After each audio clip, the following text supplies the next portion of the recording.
오늘은 위로를 받았노라 라는 제목으로 함께 은혜를 나누고자 합니다. 사도 바울의 고백입니다. 위로를 받았노라 라는 제목으로 사도 바울이 받았던 그 위로가 무엇인지, 또 사도 바울은 어떤 상황 가운데서 그런 위로를 받았다고 고백하는 것인지, 그 위로를 우리가 우리의 삶의 자리에서 누리기 위해서는 어떤 모습과 어떤 생각들을 해야 되는지, 그 내용에 대해서 3시간에 걸쳐서 함께 생각해 보겠습니다.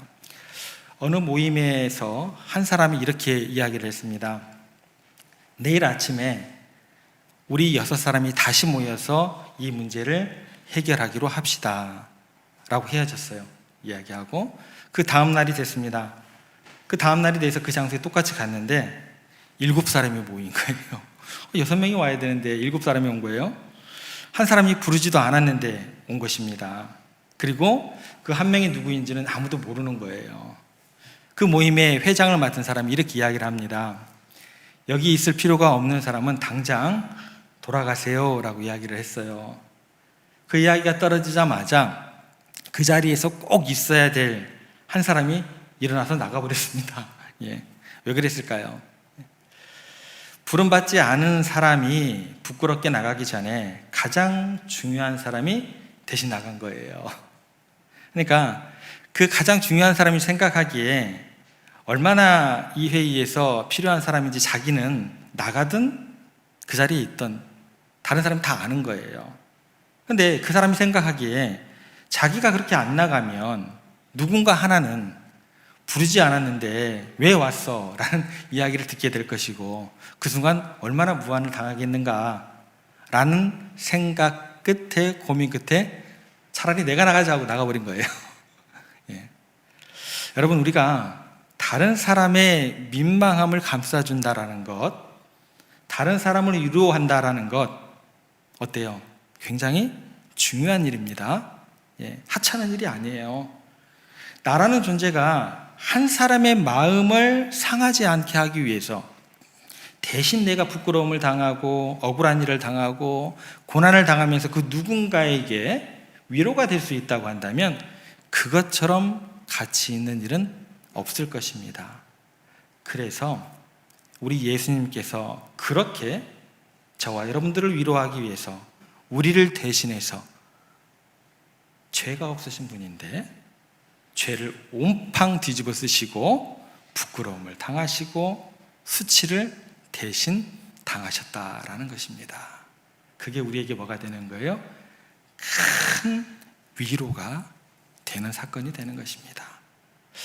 그럼에도 불구하고 이 시대에는 너무나 많이 가지고 풍족하게 살아가는 것 같지만 이 시대처럼 위로가 더 필요한 시대가 있을까 싶어요. 위로한 시대가 또 있을까 할 정도로 위로받을 길이 또한 없는 것 같은 시대를 우리가 살아가고 있는 것 같습니다. 도대체 우리가 살아가면서 누군가를 위로하고 또 위로를 받는다는 것은 도대체 어떻게 정의를 내려야 할까요? 어떻게 해야 그리고 우리가 진정으로 위로를 받을 수 있을까? 그 질문에 우리가 좀 고민을 해보고자 합니다. 오늘 우리가 함께 읽은 말씀에서 사도 바울은 이렇게 이야기를 합니다. 3장 7절 말씀인데 저희들이 한 목소리로 함께 읽겠습니다. 이러므로 형제들아, 우리가 모든 궁핍과 환난 가운데서 너희 믿음으로 말미암아 너희에게 위로를 받았노라. 지금 사도 바울이 굉장히 힘든 상황 가운데 놓여 있습니다. 감옥에 갇혀 있고 매를 맞고 사람들이 바울을 죽이려고 하고, 그런데 그런 상황 가운데서 지금 사도 바울이 하는 얘기가 뭐냐면 내가 크게 위로를 받았다라고 이야기를 하고 있습니다. 어떻게 바울이 이런 고백이 가능하냐는 거예요. 오늘 이 시간 우리가 바울이 누리고 있는 진정한 위로의 그 근원이 무엇인지 함께 생각해 보면서, 그리고 바울의 삶에서 정말 어떤 것을 중요하게 여겼기 때문에 이런 고백으로 이르게 되는가, 바울의 가치가 어디에 있는지 함께 생각해 보면서 바울의 고백은 바울의 고백으로 그냥 두는 게 아니고 그 고백이 우리의 고백이 되었으면, 그런 결단의 시간이 되었으면, 그런 소망이 가득한 시간 되기를 그렇게 생각하는 그런 시간 되었으면 좋겠습니다. 그 첫 번째는 어떤 주제냐면, 우리가 생각할 것은 성도들의 믿음으로 말미암아 주어지는 위로다라는 거예요. 성도들의 믿음을 통해서 사도 바울은 위로를 얻게 되었다라고 고백을 합니다. 이것은 두 가지 문제 중에 하나를 선택하는 것이 되는 거예요. 예를 들어서 이겁니다. 우리의 환경이 나아지느냐, 우리의 환경이 개선되느냐, 이거 하나 하고, 아니면 우리의 믿음을 수호하느냐, 이 두 가지 것 중에서 어느 것을 중요하다고 생각하고 선택하느냐에 문제가 된다는 거예요. 예를 들어서 이렇게 접근하시면 돼요. 경제적인 어려움을 겪고 있는 사람에게 위로가 되는 것은 뭐예요? 뭐니 해도 머니죠. 그죠? 예. 경제가 어려운 사람에게 뭔 딴 위로가 필요하겠어요. 경건한 척 하지 마시고. 그잖아요. 그게 위로가 되는 거예요, 실제적으로. 경제적인 어려움을 겪고 있는 사람에게 재정적 지원이 위로가 될 것입니다. 예.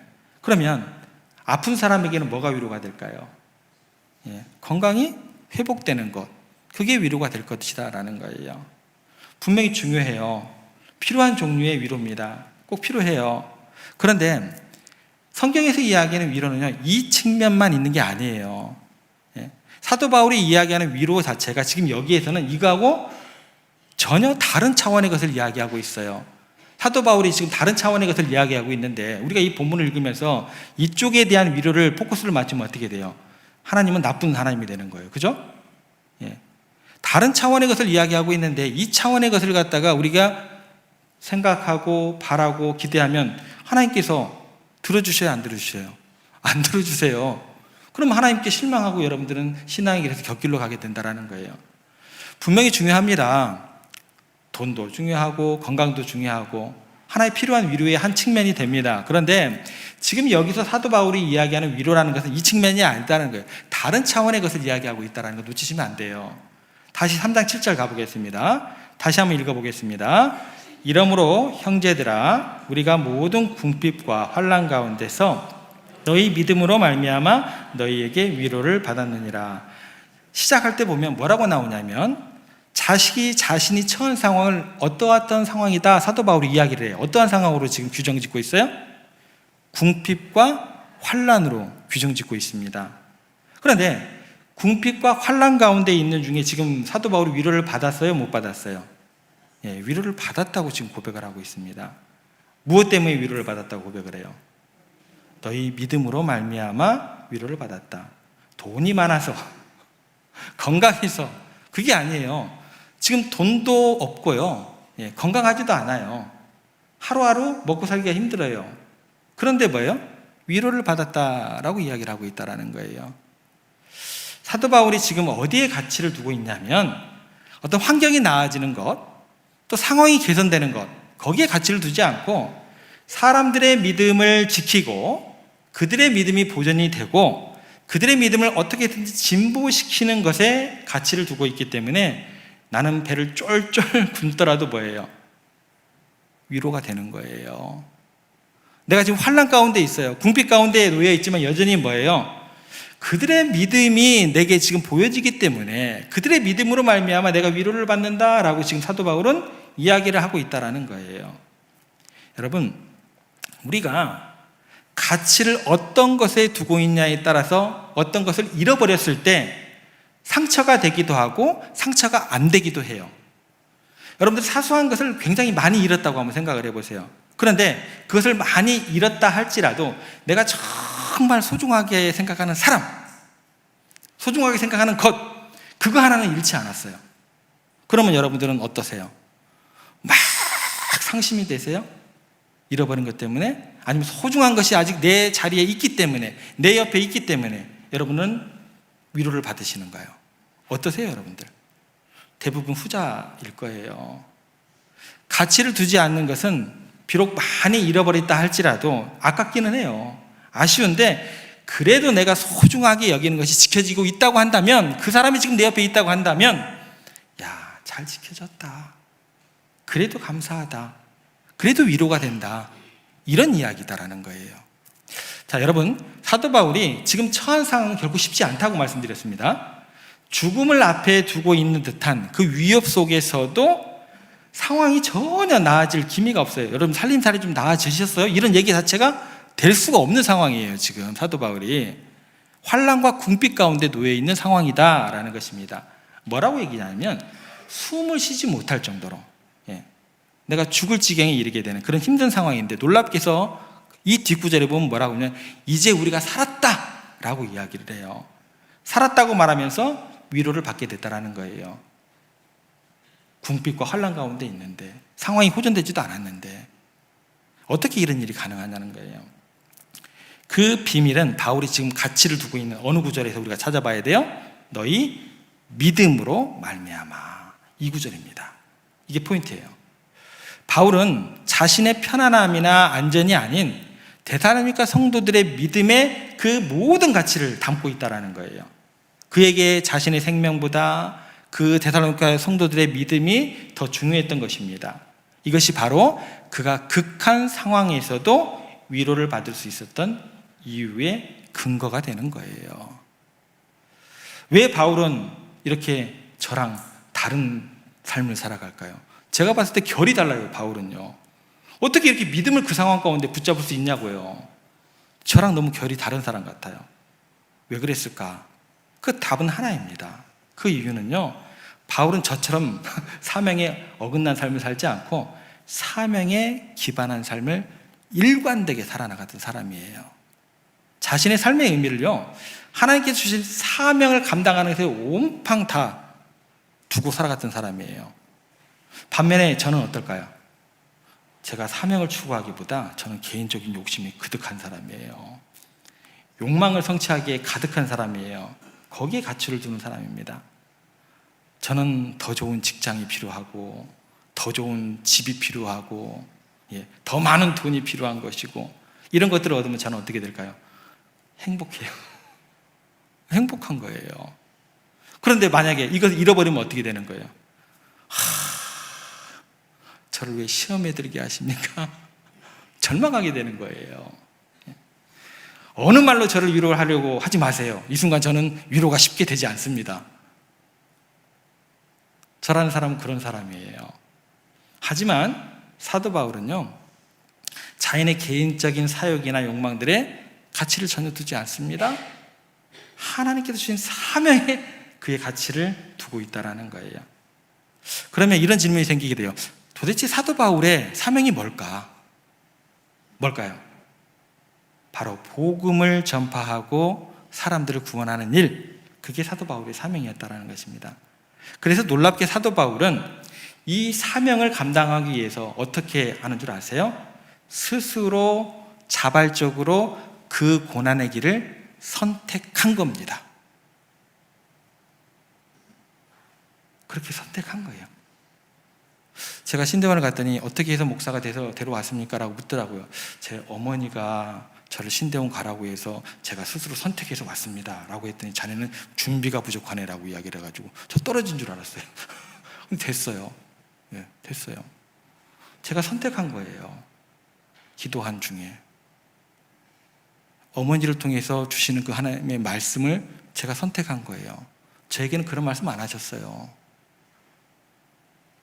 여러분, 사도 바울은요, 이 사명의 길을 위해서 스스로 자발적으로 스스로 그 고난의 길을 뭐 한 거예요? 선택한 거예요. 그는 데살로니가 교인들에게 믿음을 심어주기 위해서 스스로 궁핍과 환난 가운데로 자기가 들어가 버린 거예요. 얼마든지 어떻게 살 수 있어요? 편안하게 살 수 있었어요. 로마 시민권도 있었고 배움이 부족함이 없었던 사람이고. 그런데 어떻게 더 가치 있는 일을 하기를 위해서 그 길을 그냥 묵묵히 가버린 거예요. 그런데 우리는 어떻게 되냐면 자주 세속적인 가치관에 속게 됩니다. 그래서 우리가 매일매일 살아가는 이유가, 우리가 매일매일 열심히 부르짖는 기도하는 이유가, 열심히 노력하는 이유가 뭔 줄 아세요? 지금보다 더 상황을 호전시키기 위해서. 그 기준도 뭐예요? 성경적이지 않고 온통 세상적인 것 기준으로 그 상황이 나아지게 하기 위한 그 모든 기도와 열심과 살아가는 이유가 되더라는 거예요. 인생의 목적이 환경을 개선하는 것이고, 환경이 개선하면 그저 행복한 것이고, 환경이 개선돼야만 그렇게 위로를 받는 것이 우리가 세상에 속고 있는 모습이 된다는 것입니다. 그런데 사도 바울은 철저하게 하나님의 뜻을 이루는데 하나님께서 내게 주신 이 땅에서 사명을 이루는 것이 자기 자신의 인생의 가치고 모든 것이었다는 거예요. 그러니까 여러분, 사도 바울이 위로받는 거하고 우리들이 위로받는 그 기준 자체가 뭐예요? 완전히 다른 거예요. 이러면 해답이 안 나오는 거예요. 가치가 같아야지 성경 말씀이 여러분들의 삶에서 진리가 되는 거잖아요. 생명이 되는 거잖아요. 그죠?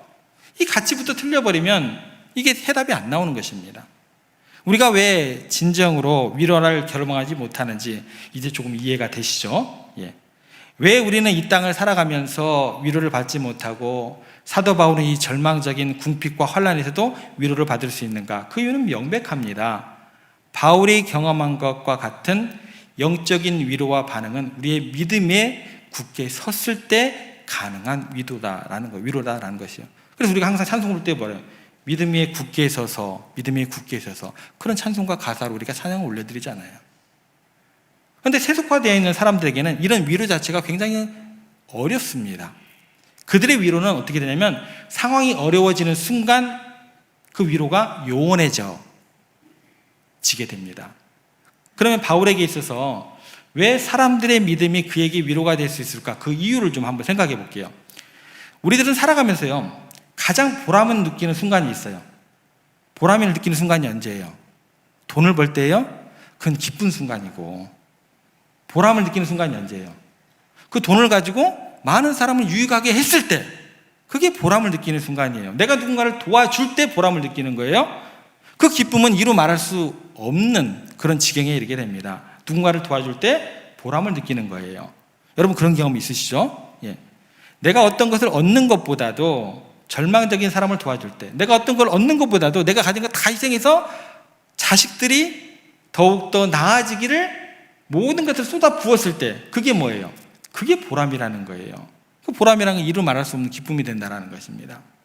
내가 소유하는 것보다도 누군가를 도와서 그에게 희망을 심어주는 것 같이 좋은 일이 없다라는 거예요. 예를 들어 볼게요. 뛰어난 의사가 있다고 생각을 한번 해봅시다. 이 의사가 모든 사람들이 다 포기한 환자를 내게 데려와 라고 해서 그 환자를 치료를 해줬어요. 그리고 치료가 완벽하게 성공을 했어요. 그러면 얼마나 그 순간 큰 기쁨과 위로가 되고 보람이 되겠어요? 그 사람만이겠어요? 그 환자뿐만 아니라 그 가족 모든 사람들에게 큰 기쁨과 보람이 되겠죠. 주변 사람들에게도 야, 나라는 사람이 참 가치 있는 사람이구나 뿐만 아니라 그 주변 모든 사람들에게 그런 보람을 끼칠 만한 그런 일이 된다는 것입니다. 그런데 여기서 한 가지만 좀 직시를 해볼게요. 그러면 그 사람이 나았어요. 그럼 그 사람이 평생 그냥 끝까지 살아가나요? 아니잖아요. 몇 년 있다 또 몇십 년 있다가 결국 죽음이라는 것을 맞닥뜨리게 되어 있다는 것입니다. 아무리 치료를 받아도 결국 우리 모두는 언젠가는 죽음을 맞이하게 된다는 거예요. 이 지점에서 사도 바울이 우리에게 주게 메시지가 여기에서 이제 시작을 되는 거예요. 바울은요, 단순히 육체의 치료를 넘어서는 영원 구원의 위대함에 대해서 우리에게 이야기를 하는 거예요. 그가 복음을 전함으로써 일시적인 존재들을 영생의 존재로, 정말 죄의 종되었던 그 존재들을 하나님의 자녀로 변화시키는 일을 누가 하는 거예요? 사도 바울이 지금 하고 있다라고 본인은 생각하고 있는 거예요. 그러니까 지옥을 행복을 받을 수 없었던 이들에게 하나님 나라의 소망을 심어주는 일을 누가 하고 있는 거예요? 사도 바울은 하고 있다는 거예요. 여기서 한 가지만 더 생각해 볼게요. 우리가 보통 어려움을 겪거나 고통상한 사람들을 구해주는 그 사람들을 어떻게 해요? 칭찬을 합니다. 그죠? 뉴스에서 막 이런 뭐 이렇게 도움을 줬대. 그러면 막 뉴스에서 나오고 그 사람을 칭찬하게 되고 막 그렇게 되잖아요. 그렇다면 예수 믿는 사람들이, 여러분들이 복음을 전해서 영원히 멸망당할 수밖에 없는 사람들에게 영생을 심어주고 죄에 종됐던 그 사람들을 천사보다 더 거룩하고 멋진 존재로 만드는 일을 하면 여러분들은 어느 정도의 칭찬을 받아야 돼요? 표현할 수 없는 칭찬을 받아야 되는 거예요. 제가 어제 연로하신 어르신을 위해서 기도를 해드렸습니다. 그분은 제가 가서 기도를 해드릴 때마다 저에게 항상 이렇게 이야기를 하세요. 목사님, 목소리가 잘 안 나오세요. 목사님, 잘생기셨어요. 목사님, 어제는 목소리가 좋으세요. 그러더라고요. 이렇게 저에게 칭찬을 해주세요. 그런데 여러분이 보시다시피 제가 목소리가 좋은 것도 아니고 잘생긴 것도 아니잖아요. 그죠? 그런데 왜 제게 그분은 항상 갈 때마다 그렇게 저를 칭찬을 해주시냐는 거예요. 예, 목소리도 이렇게 안 나오시는데 힘을 내서 그렇게 칭찬을 해주신다는 거죠. 왜 그럴까요? 제가 가서 복음을 전하면서 그분에게 하늘 소망을 전하면서 그분의 믿음을 위해서 기도해 드리니까 그것밖에 없어요. 여러분, 근데 놀라운 일이 뭔지 아세요? 천사보다 더 거룩하고 멋진 존재로 이 놀라운 신분의 변화는요, 다른 게 필요가 없어요. 다른 비용이 필요 없어요. 뭐로만 가능한 거예요? 오직 믿음으로만 가능한 거예요. 그런데 안타깝게도 우리가 어떤 삶을 살아가게 되냐면 가치관이 완전히 왜곡돼 가지고 이 사실을 굉장히 잊어버리게 됩니다. 다른 사람을 구원하며 영생의 존재로 만드는 일이야말로 가장 보람되고 칭찬받을 만한 가치 있는 일인 걸 자꾸 잊어버리게 된다는 거예요. 그래서 사람들의 믿음을 지키는 것이 가장 중요한 일임을 우리가 잊으시면 안 된다는 것입니다. 바울이 큰 위로를 받는 것도 뭐 때문에요? 환난과 궁핍 가운데 있어도 큰 위로를 받았던 것은 뭐냐면 이 믿음이 그들에게 보여지니까, 그것 때문에 위로를 받는 거예요. 마태복음 18장 6절에 굉장히 무서운 말씀이 나옵니다. 어떤 말씀이 나오냐면 누구든지 나를 믿는 이 작은 자 중 하나를 실족하게 하면 차라리 연자 맷돌이 그 목에 달려서 깊은 바다에 빠뜨려지는 것이 나으니라. 한 사람의 믿음을 세우고 지켜나가는 것이 얼마나 소중한 것이 반대되는 급부의 무서운 얘기를 통해서 더욱더 강조하시는 하나님의 말씀이다라는 거예요. 여러분, 이 내용을 가지고 더욱더 구체적으로 우리가 살펴보려고 하면 예수님의 삶을 보시면 돼요. 예수님의 생애로 좀 들어가 볼게요. 예수님의 생애를 보면 더 구체적으로 이 진정한 위로가 무엇인지, 행복이 어떤 것을 의미하는지 우리들로 깨달음을 주게 됩니다. 예수님의 삶을 보면 굉장히 당당하셨어요. 굉장히 행복한 삶의 자리에서 고백하시면 나아가셨습니다. 그래서 마지막에 하신 얘기가 뭐예요? 얼마나 당당하셨고 얼마나 행복 가운데 그 사역을 하신 마지막에 내가 다 이루었다라고 말씀을 하세요. 다 이루었다고 하신 그 말씀을 보면 알 수 있죠. 얼마나 행복하시고 또 그렇게 또 그 위로를 받고 그렇게 지내셨는지. 행복하신 이유, 다 이루었다고 말씀하신 이유가 뭘까요? 예수님께서 자신의 삶의 환경을 개선하기 위해서 노력하셨고, 돈을 많이 벌려고 노력하셨고, 그 환경에 정말 그 노력, 개선을 위해서 노력했던 것이 예수님 삶의 자리에서 이루어졌을까요? 여러분 답해 보세요. 아닙니다. 예수님께서 제자들의 배신을 막거나 제자들의 그 백성들의 그 저주를 막고 자기는 칭찬만 듣겠노라고, 영광만 받겠노라고 그렇게 노력을 하셨을까요? 아닙니다. 그러면 예수님께서 어마어마한 기념이 될 만한 그런 건축물을 남기셨나요? 아니면 예수님께서 엄청난 문명의 이기를 발달시킬 만한 그런 어떤 과학의 문명의 발달을 이루셨을까요? 어떠세요, 여러분들? 아니에요. 예수님은요, 인간들의 실질적인 환경과 상황의 개선보다는 뭐를 심어주는 데 집중하셨어요? 믿음. 그래서 뭐라고 얘기를 하시냐면 하나님의 자녀가 되는 권세를 얻으라라고 이야기를 하세요. 그리고 예수님께서 그 믿음을 우리 가운데 부어주시기 위해서 스스로 자원해서 환난과 궁핍 가운데로 뛰어 들어가십니다. 담대히 걸어가십니다. 그것을 우리는 무슨 길이라고 해요? 고난의 길이요 십자가의 길이다라고 이야기를 하는 것입니다. 그러니까 예수님은 자신의 상황을 좋게 만드는 걸로 인해서 위로받지 않으셨어요. 그건 위로 따위도 안 된다는 거예요.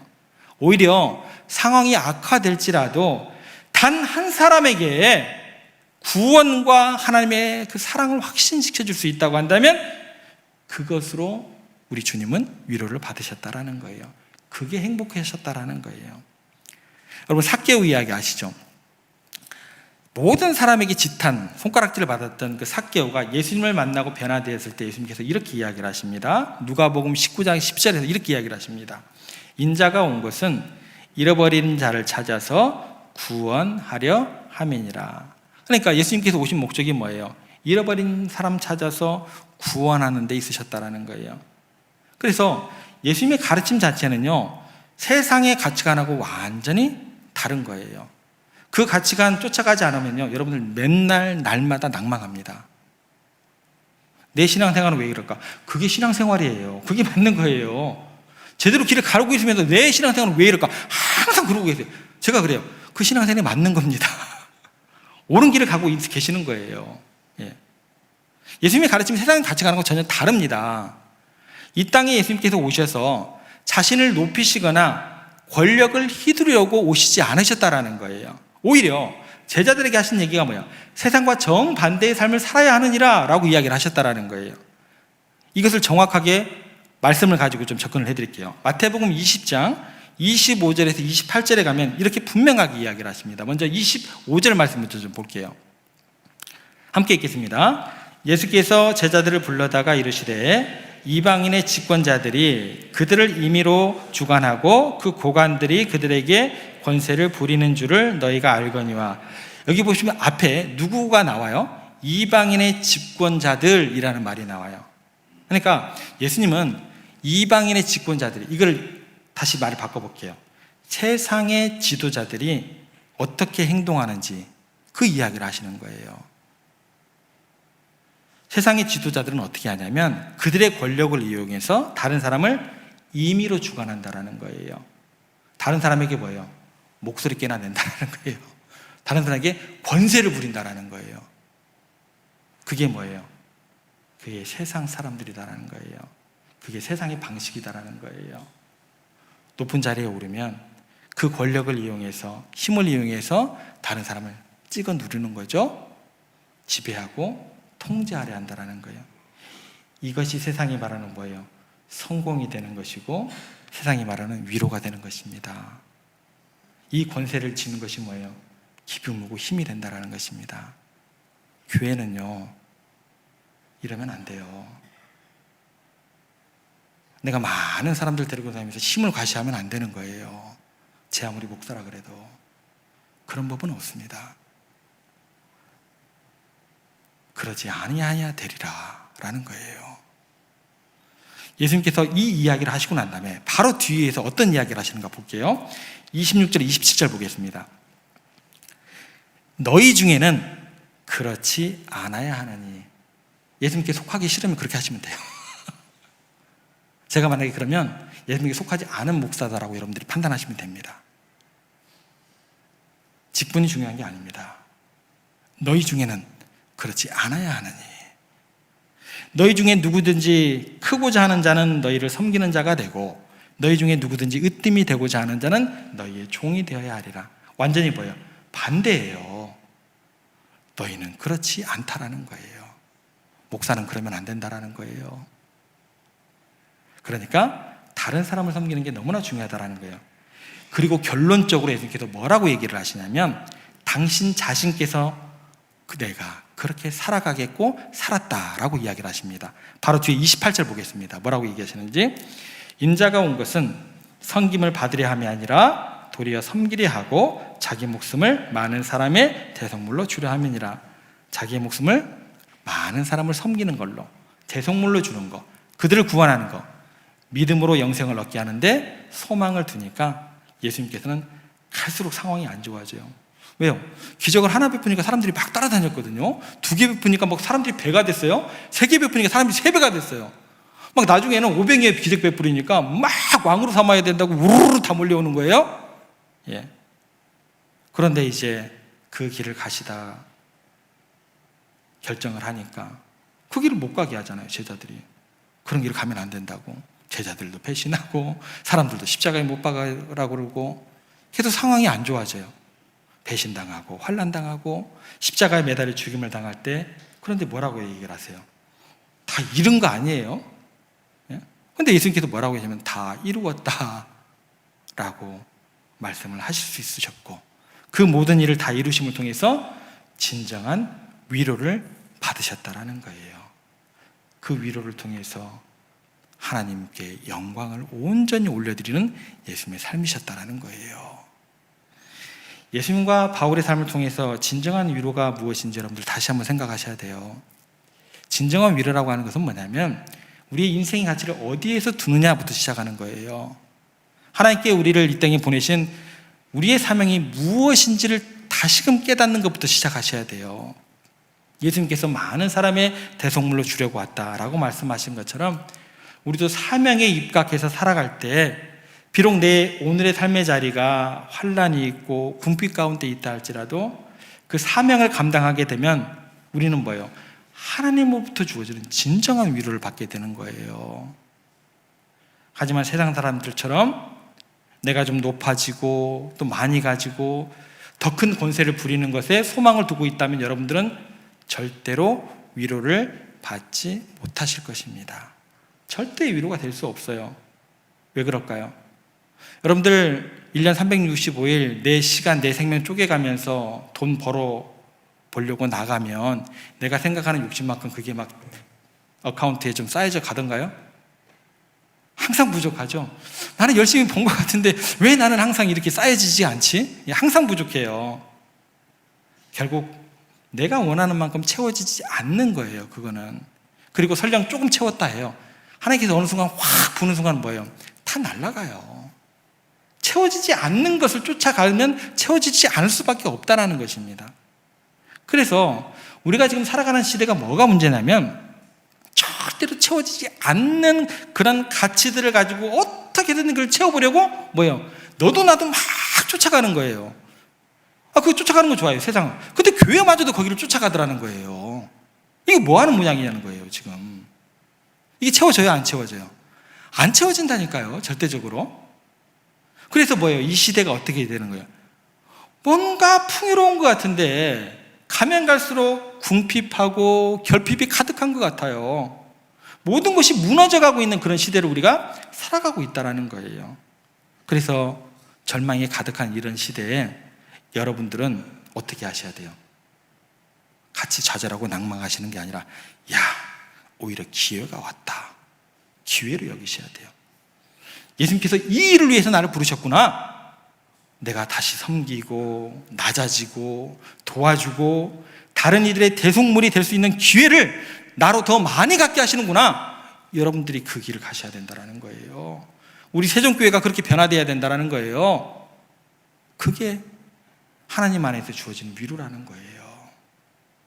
이런 위기 때 우리에게 도와줄 사람들이 더 많이 하나님께서 숙제로 보내셨구나. 그렇게 생각하는 것입니다. 위로를 주고 위로를 받는 사람들이 더욱더 많아지는 그런 시대를 하나님께서 꿈꾸고 계신다는 것입니다. 바울처럼 궁핍과 환난 가운데서도 다른 사람의 그 믿음을 도와줌으로 그 믿음 낭망하게 하시면 안 돼요. 연자맷돌 아까 보셨죠? 무서운 거. 연자맷돌. 저는 연자맷돌이 뭔가도 모르겠어요. 어르신들은 아실 것 같아요. 굉장히 무거운 맷돌인가 봐요. 그렇죠? 다른 사람 믿음을 도울 수 있도록 여러분들 언행 심사를 조심하셔야 돼요. 그렇게 위로받는 또 위로를 주는 성도들이 되어야 될 것입니다. 말씀을 정리하겠습니다. 우리의 가치관을 바꿔야 할 것이에요. 사명에 집중하십시오. 궁핍과 환난 가운데서도 다른 사람의 믿음으로 인해 충분히 위로를 받고 주는 우리가 되어야 될 것입니다. 그 순간 삶의 차원이 달라져야 돼요. 더 이상 세상의 기준으로 성공과 행복을 측정하지 마시고 하나님의 관점에서 우리의 삶을 바라볼 수 있는 여러분들이 되셔야 됩니다. 그래서 어려운 상황 속에서도 우리의 사명을 기억하고 다른 이를 섬기며 살아갈 때 우리는 어떤 상황 속에서도 흔들리지 않는 주님 안에서 주어지는 깊은 위로와 평안을 경험하게 될 줄로 믿습니다. 하나님께서 여러분들을 그런 길로 인도하시고 날마다 복에 복을 더하시고 그런 진리 안에 살아가시는 여러분들이 되기를 저는 날마다 기도하겠습니다.